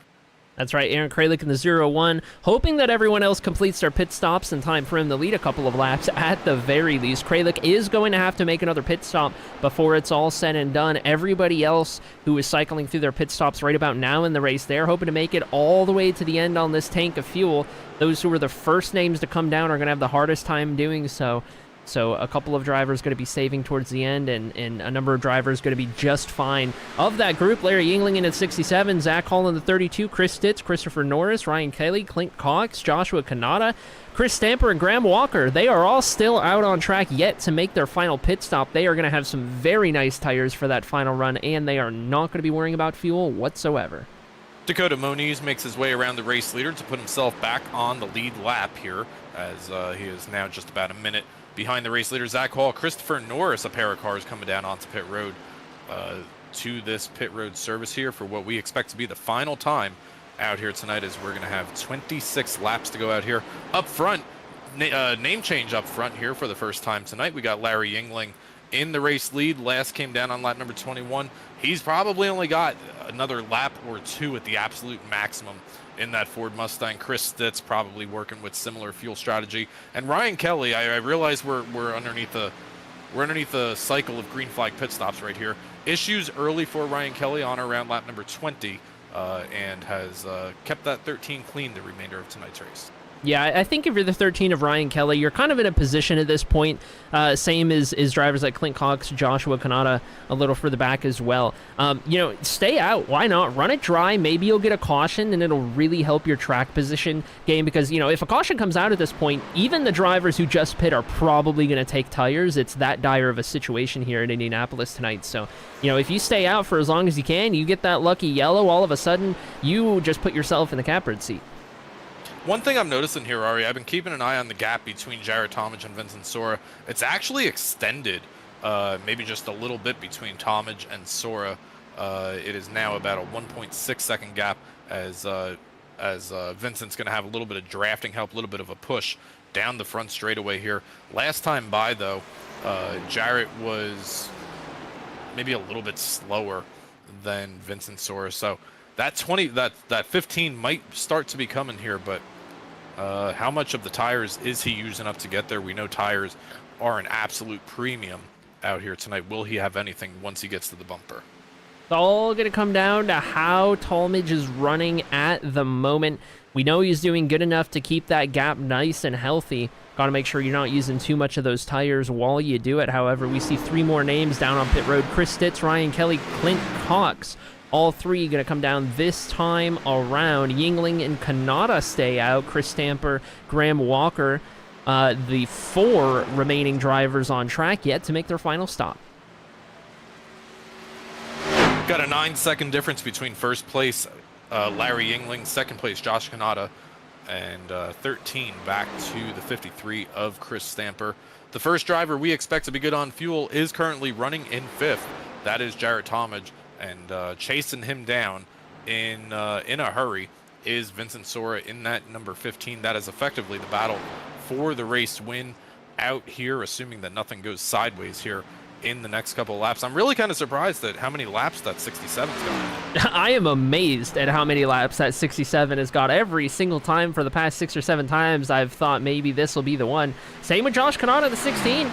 He stays out as well. So, I mean, these drivers, they are throwing the Hail Mary out there as we see the other 2, Chris Stamper, Graham Walker, they're going to bite the bullet and come down on pit road this time. Surely those top 2 can't stay out any longer than this lap. Well, that's what we said about 3 laps ago, Arie. So we will find out how much more that 67 has in the tank.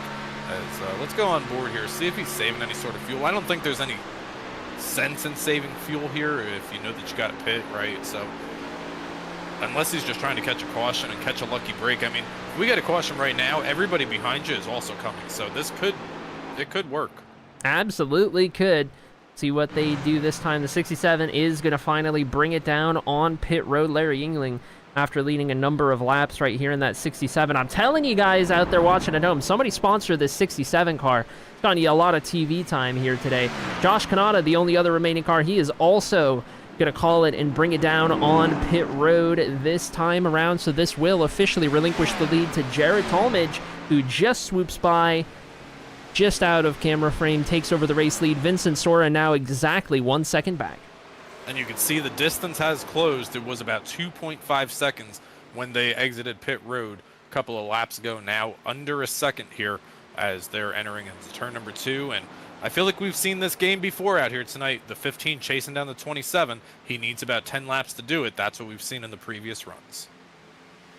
I'm excited to find out how this goes. Only 22 laps remaining in tonight's event. This one is going by pretty quick, all things considered, especially when you consider the first couple of races of the season up to this point. But these 2 are putting on a show for us tonight. A little further back, we do have a battle, 3-car battle right here. Thomas Green, Cody Reed, Brandon Gass. Cody Reed electing to use the outside lane here as he's going to try to protect the 5th place running position over the 3 and the 29, but Cody Reed going to lose 2 spots here by the time they come back to the yard of the bricks. They are chasing down Justin Campbell. Justin Campbell came down a lap or 2 before these drivers, so it'll be interesting to see how quickly they're able to close in on the 2, but good strategy call here for the 2 of Justin Campbell.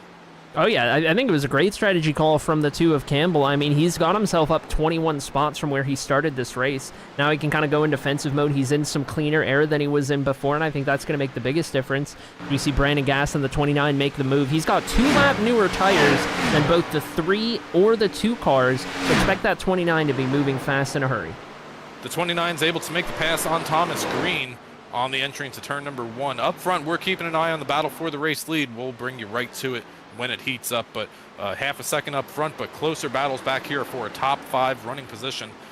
Brandon Gass able to make the pass on the 3 of Thomas Green and try to set his sights on a 4th place position. As it sits at the moment, the top 2 have nearly 7 seconds over 3rd place Isaac Shelley, who has put himself onto that island even more than previously. Isaac Shelley has nobody for 3 seconds behind him and nobody for 7 seconds ahead of him. All alone in P3 at the moment. He will, of course, have company in the form of Brandon Gass before the race is up, you would think. Only a 1-lap difference in time in which they pit, though. So I think the 98 definitely nailed the pit stop on and off a little bit better as well. Yeah, and I think Isaac Shelley, for being as close but as far as he's been away from either the race leaders or the other top 5 drivers out here tonight. I think he executed that pit stop the best that he possibly could, and he gave himself a nice window. And you know, Arie, with 20 laps to go, I mean, of course you want to win the race, but I'd also take a 4 or 5 second difference between you and the car behind you and just kind of ride out these next 19 laps. Yeah, honestly, especially in these races with no stage breaks, you know, at this point in the race, there was only one caution, and that caution happened in the first fuel run of the race. It happened around lap 20, so, you know, you've been running, by the end of the race, about 60 green flag laps here at Indianapolis. If I'm that close to the race lead, I'm feeling pretty happy about it, all things considered. Of course, not as happy as the 27 or the 15 being the 2 in control up here, but not too bad when you get the field this spread out for this long.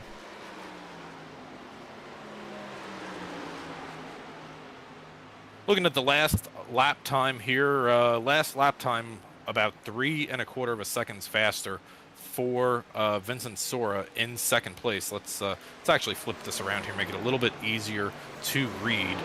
Vincent Sora, that time by, was just under a 10th faster than Jared Talmadge. Now you could attribute that to draft or what have you, but that 15 has closed the gap from 2.5 seconds now down to under 0.2 seconds. That he has, and the 27 losing grip on exit right there, gets the rear end kicking out just a little bit. I think this pass is going to be a slam dunk as soon as the 15 gets a nose in there. That 1 lap tire difference, along with the fact that we know the 15 has been better on these longer runs, I think both are pointing to that outcome right here. It's going to take a lot for Talmadge in the 27 to hold on in this instance. But of course, a yellow could change everything. I don't know that I would use the word slam dunk here, Arie. We've seen the 27 defend very well, especially up on the outside.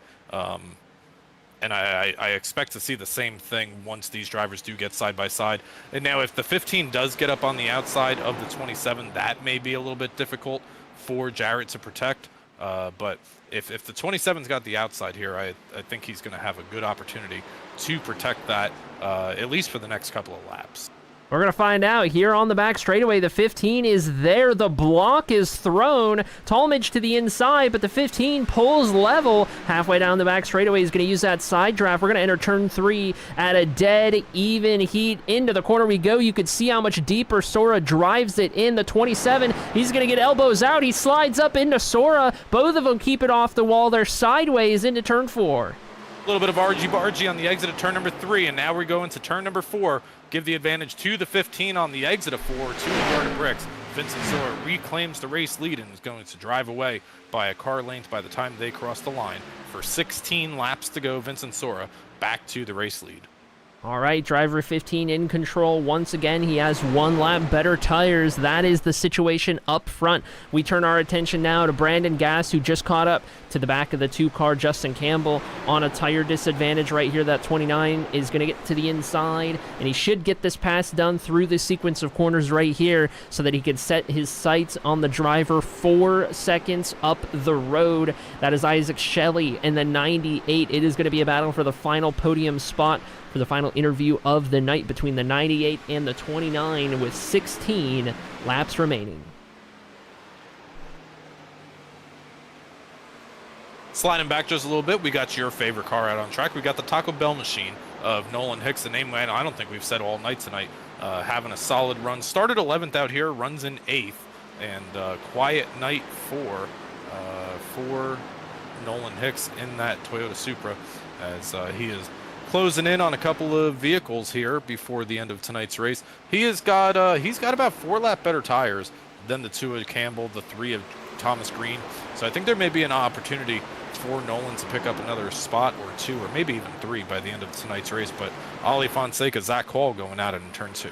Well, I tell you what, Nolan Hicks, he's got 2 lap newer tires than those guys. Zach Hall's got 4 lap newer tires and even 6 lap newer versus some of these drivers. So that 32 car, one of the latest drivers to pit in that sequence. He is going to be one of the fastest drivers out there on track at the moment. As a matter of fact, last time by, he had one of the fastest lap times this last go-around, did Zach Hall in the 32. So keep an eye on driver in 10th place at the moment. He'll be looking to move up the field. He's got a number of drivers.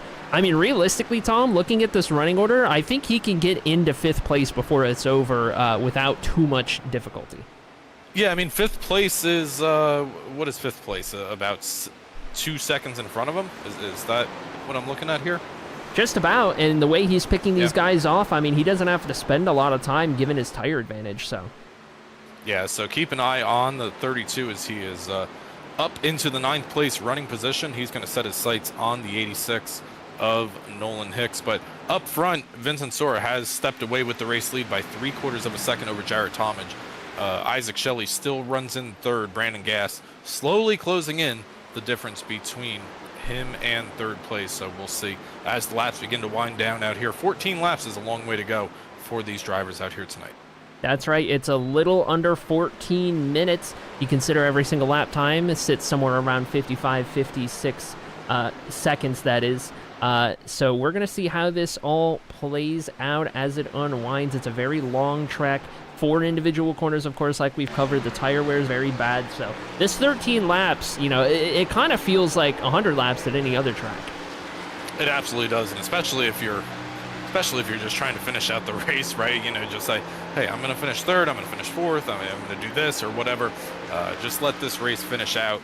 A little bit of a different mindset if you're chasing somebody down and you've got an opportunity to gain a couple of spots and maybe get a top 5 finish out of here. Cody Reed on the back of Arie Fonseca, just outside a camera shot here as we go down into turn 3. Cody Reed having a quiet night out here tonight as well.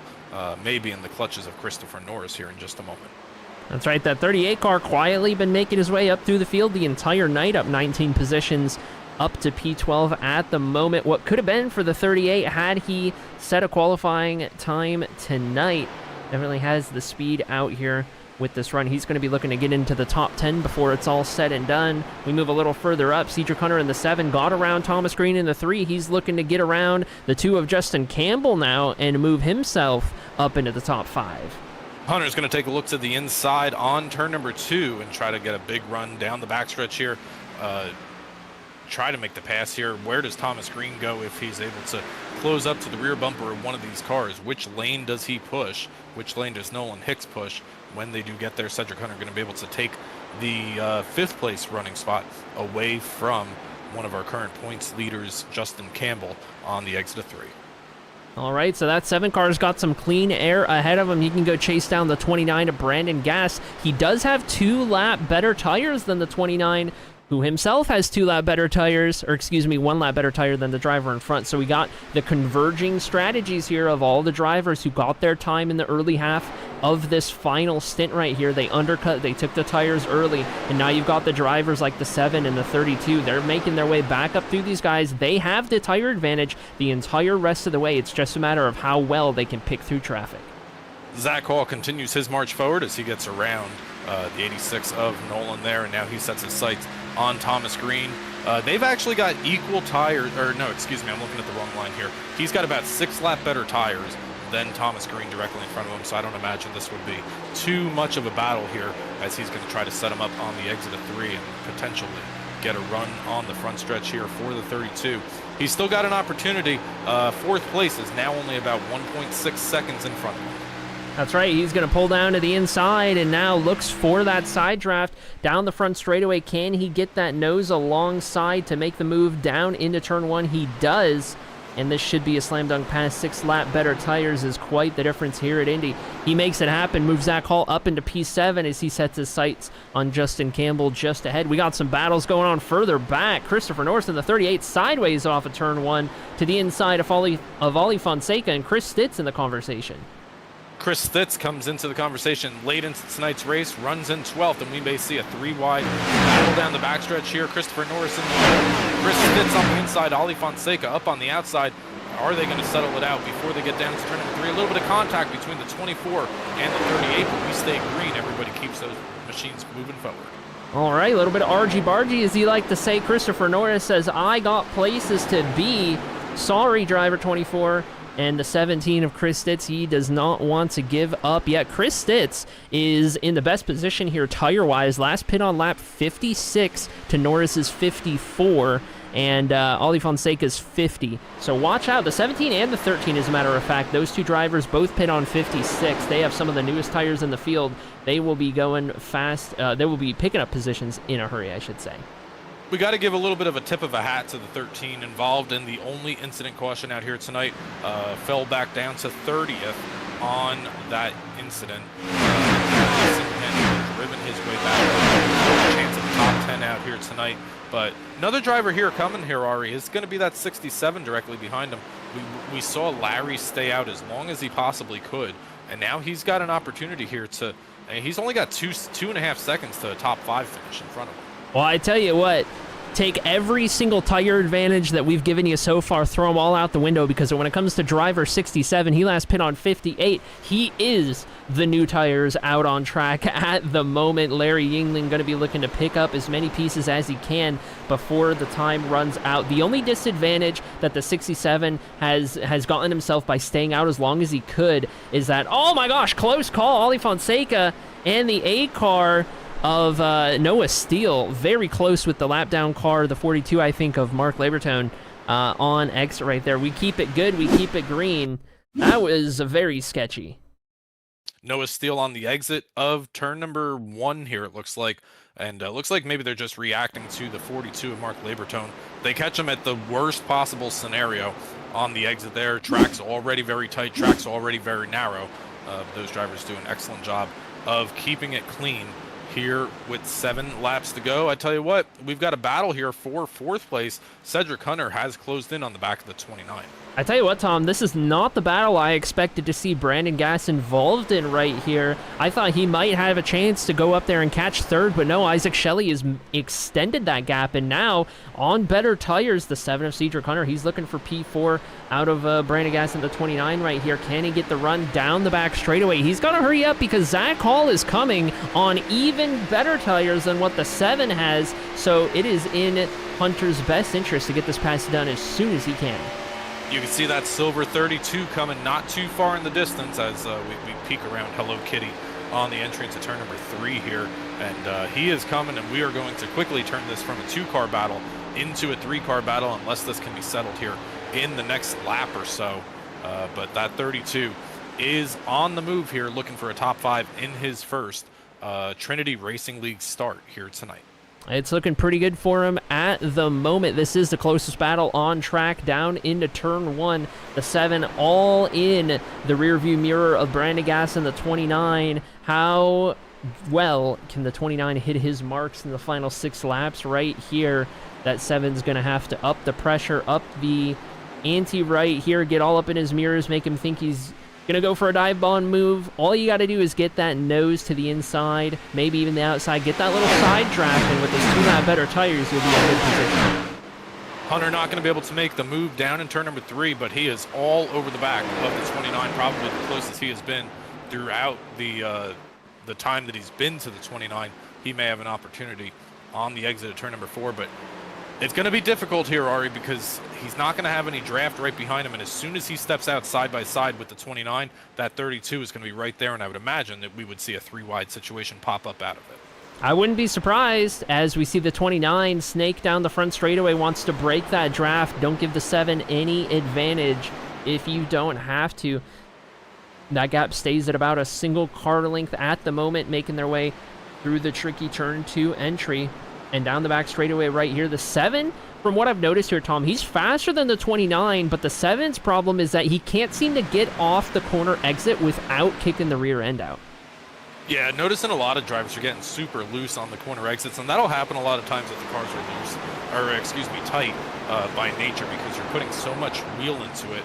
You're turning the wheel so far to the left that by the time the car unloads up on the banking, it's still transferring that weight because you put so much wheel into the corner. So that's a really difficult car to drive when you have that kind of scenario going on, because you're pushing the entire way through the corner, and then all of a sudden you're like, oh no, I'm gonna wreck going to the right.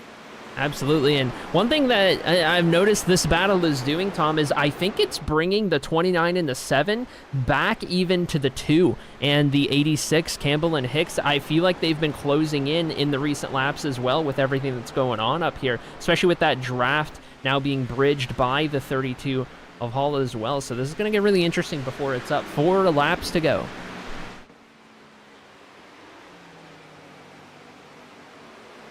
Up front, nothing has changed. Vincent Soar is still in the race lead. Now he has a 1.5-second lead over second place Jarrett Talmadge. Isaac Shelley kind of sitting in an island of his own right now. He's got 9 seconds out his windshield and 4 seconds in his rearview mirror before he sees another car. So Isaac Shelley having a solid night out here tonight, and we're following the battle for 4th place right here. And I tell you what, if the 29 gets out of line here, he may be in real danger because he's got 2 cars directly behind him and a whole bunch more not too far behind that. Absolutely, that 29 is going to have to be very careful if he does get a car to his inside. I'm really curious to see if the 32 can get up into this picture. He's got 2 lap better tires than the 7, 4 lap better tires than the 29. So Hall's going to be in a good position, but are we at the point in the run where the tires are so old, no matter when you pit, that they're a little too difficult to use? It's a little too difficult to make these passes, I wonder. Yeah, you got to start to wonder when the tires start to fall off a cliff, and they start to kind of equalize regardless of how many laps you've run. I mean, if you take a look at Larry Yingling right now, Larry's back in 11th. Larry had 8 lap better tires than the cars in front of him.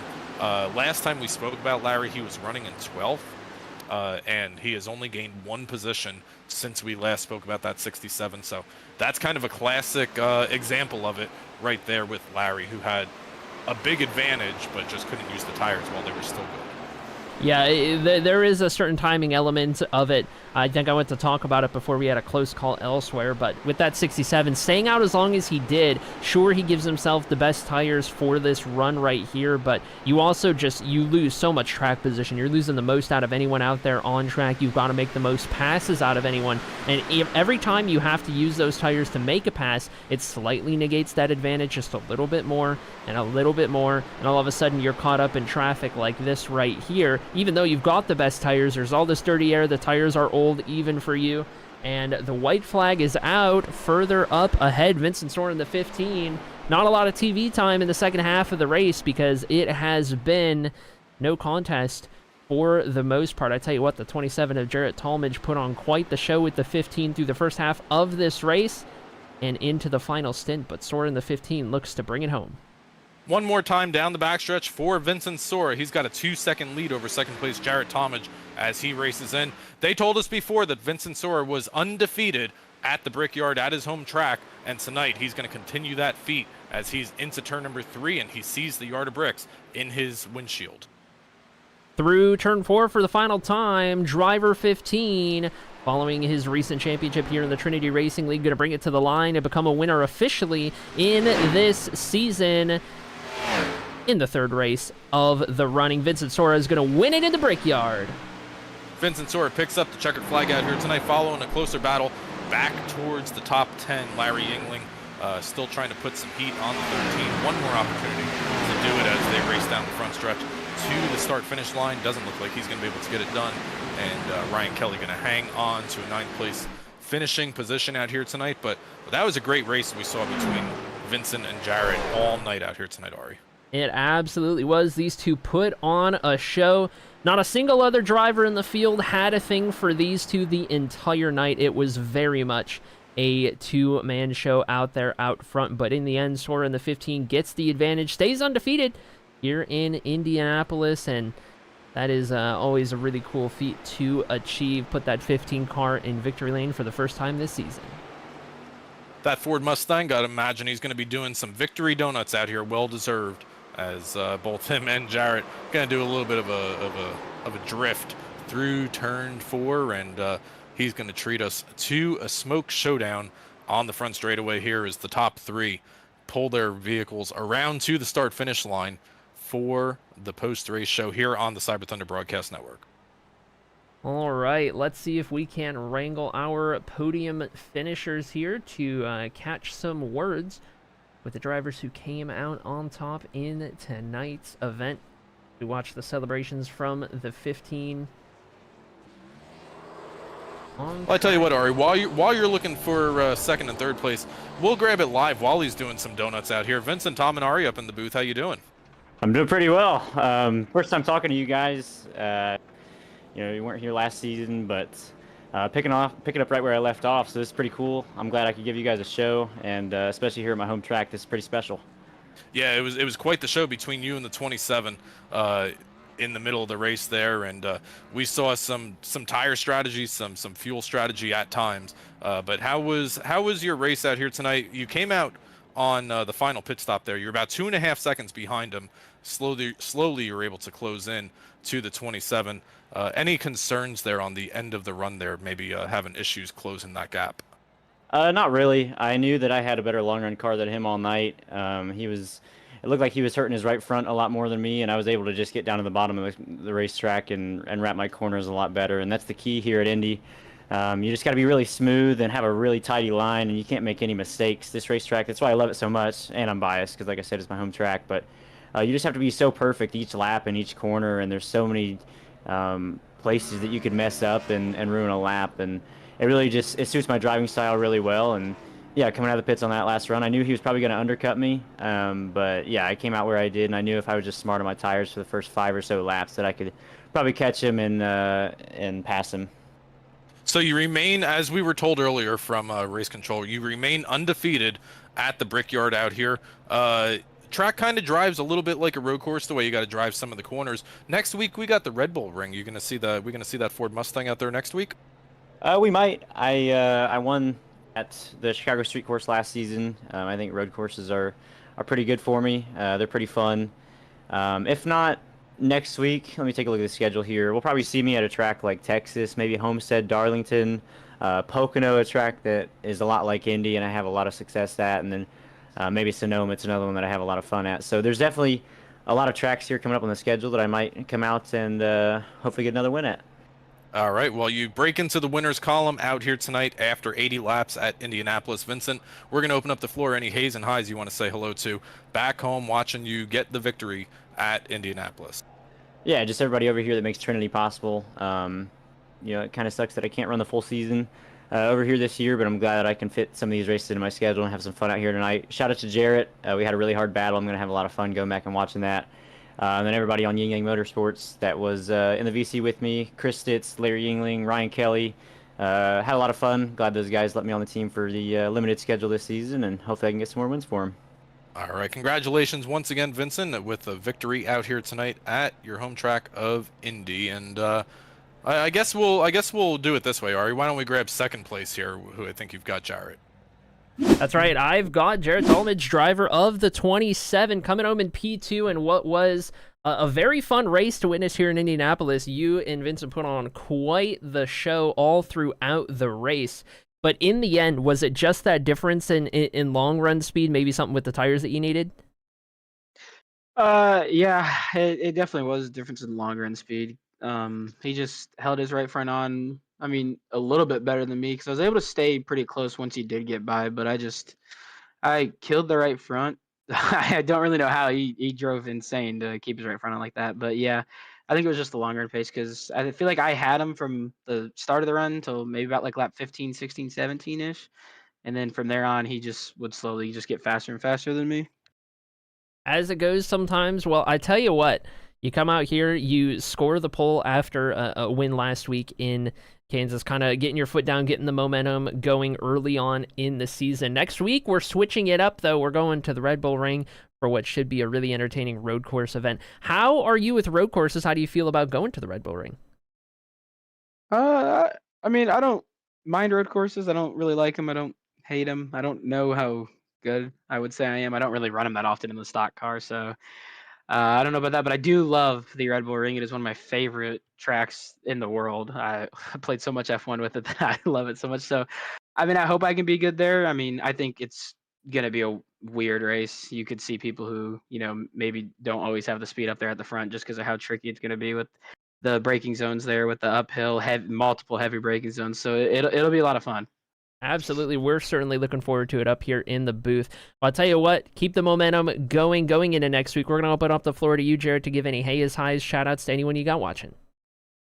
Yeah, like shout out you guys put on the broadcast, everybody who runs the league, and shout out to Ike and Tom, my teammates, and shout out to Vinny for the fun battles we had there. Alrighty, there we have it. Runner-up finisher in tonight's event, Jarrett Talmadge. And that brings us to the final name at P3, who I believe Tom has caught up with. I have caught up with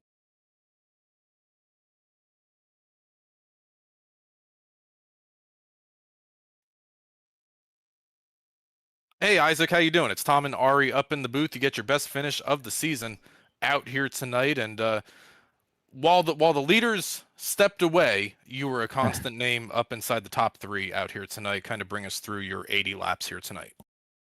Yeah, for sure. Decent race on my part. I kind of realized fairly early that it was just going to be Vinny and Jarrett gapping the field there, and unless they got together, it's kind of a race for P3. So I just don't really know what else I could have done different other than just have better raw speed, which usually isn't a issue on my end, but just I couldn't get the car to do what I wanted tonight. So I'm happy with the P3 though. I'm glad these last 2 weeks have gone decent considering the circumstances. The pretty terrible race in Atlanta, and then having to come from the back last week. So really two top fives in two decent races. So yeah, I keep making these little mistakes, and that's really what's costing me. I mean, I don't know why I can't get in the pit box to save my life. I mean, I'm sliding through pretty much every time, so I gotta work on that. But yeah, overall, I think I did well staying focused throughout the race. That last run, I was kind of recognized certainly wasn't going to catch Jarrett and Vinny up there, and guys behind me certainly weren't going to catch me. So I was just kind of mentally preparing for if we get a caution, what would I do? How would I approach that? And just trying to keep my car in one piece if that happened, but it didn't. So yeah, pretty uneventful race on my end, but sometimes those are just fine. So it was an overall good night. Yeah, sometimes a quiet night is a good night, and you come out of here tonight with a podium finish, finish in third. One thing that we heard a lot about tonight is the tire issues that drivers were having to work through. We noticed probably about a 2.5 second, maybe 3 seconds, depending on who it was, time difference in between fresh tires and old tires. How were you able to manage your tires very well, or was it everybody was kind of working with the same thing, with them being pretty bad all around?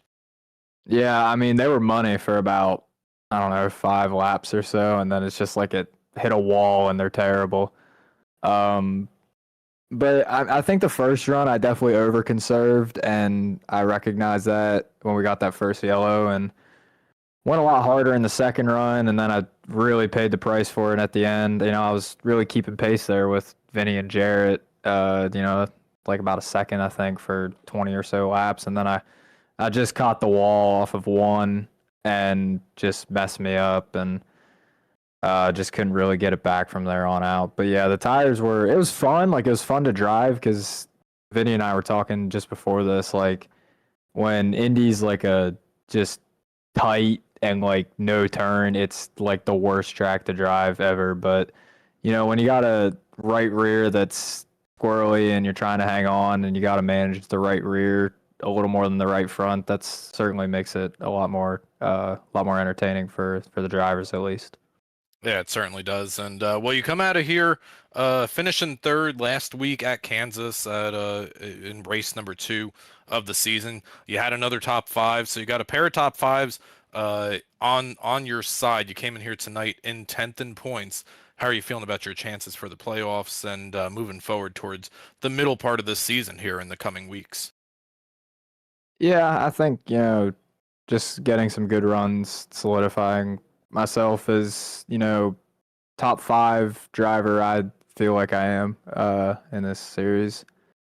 After, the first week, I think that was important for me, and I think I've managed to do that. So, yeah, just I'm not really concerned about the playoffs. Like, points won't be an issue. It's just I'd like to win a couple races here, and I think I can certainly do that. I just got to work on a couple things and fix some things with myself. But yeah, road course next week should be really good for us, especially since it's one that not a lot of people have experience at. So I feel like that's another opportunity to at the very least run well and maybe go grab a win. All right, Isaac. Well, we'll see how you do next week over in Austria. We'll have to catch on an international flight. I'll meet you over there. But we're gonna open up the floor for anyone to say hello to back home in Pennsylvania, watching you come home with a third place finish out here tonight. The floor is all yours. Yeah, I just want to give a shout out to Vinny. It was always fun racing with him. Fun guy to be around. Good friend of mine. Jared as well. Thomas, the teammates. Thomas had a little bit of problems, but came back to finish. I believe he finished top 10. So yeah, just really good night for us as a team, and just want to thank and say hi to everyone back home. I'm out at college here, and they're coming out to see me in a few weeks, so that'll be exciting. Mom, dad, the girlfriend, so grandma as well. So that'll be good, and Josh and Nick for putting this on, and you guys especially for broadcasting this. It's really fun. I always like going back and watching the races, the week and the following week after the race. So, yeah, tomorrow or whenever I end up watching it should be a good one.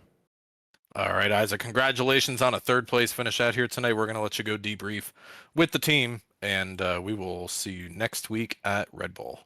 All right, thank you. Y'all have a good night. You do the same, Isaac. And Arie, that's going to bring us 80 laps down from Indianapolis, the Brickyard, whatever you want to call it. Winner out here tonight, Vincent Sora. It was quite the race. I'm surprised that we got such an entertaining battle for the lead throughout the course of the race. Indy doesn't usually lend itself towards that, but I'm glad it did because it was a good show to watch. 3 races down next week. Going to be one of the most interesting weeks of the whole season. Going to an interesting road course. Looking forward to that one. Why don't we pull up these race results, take a look at the final running order, officially unofficial as of the end of this race right here.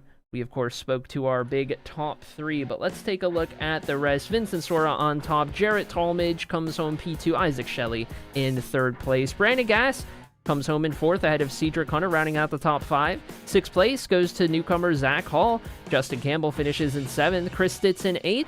Ryan Kelly comes home 9th, and rounding out the top 10, Larry Yingling. 11th belongs to Nolan Hicks out here tonight in the 86. Thomas Green, after being involved in an early incident out here tonight, rebounds for a 12th place finish. Christopher Norris doesn't take a qualifying position, but finishes 13th. Ali Fonseca is good enough for 14th out here tonight, and the top 15 is rounded out by Noah Steele in that 8 Chevy Camaro. Cody Reed going to come home in 16th place with Ryan Bird behind him in 17th. 18th belongs to Scott Rickard, with the top 20 rounded out by Clint Cox and Sam Garcia. 21st, going to be Josh Stovall in the 1 car, Josh Kanata in 22nd, Mike Miller comes home 23rd, Chris Stamper in 24th, Stephen Clapp in 25th, 26th goes to Dakota Moniz, ahead of Thomas Walter in 27th. Last car on the lead lap is going to be Graham Walker in 28th position, 1 lap down, Aaron Kralik in 29th, Mark Labertone rounds out our top 30. 25 laps down is Nick Renner, 31st place out here tonight, a night he would like to forget. Dave Reichman serves an early pre-race penalty and comes home 32nd out here tonight. Joshua Sawyer in the 19 comes home in 33rd, and shotgun on the field, 34th out of 34 cars, belongs to Eddie Donahue in the 12. All right, 3 races down and many more to go. The season is just heating up. Tell you what, we will be right here, same time, same place next week for a very eventful race at the Red Bull Ring over in Austria. Hope to see you guys there. Make sure you drop a like on the stream. Make sure you subscribe to the Cyber Thunder Broadcast Network to make sure you never miss any of the on-track action. And we will see you guys in 1 week's time.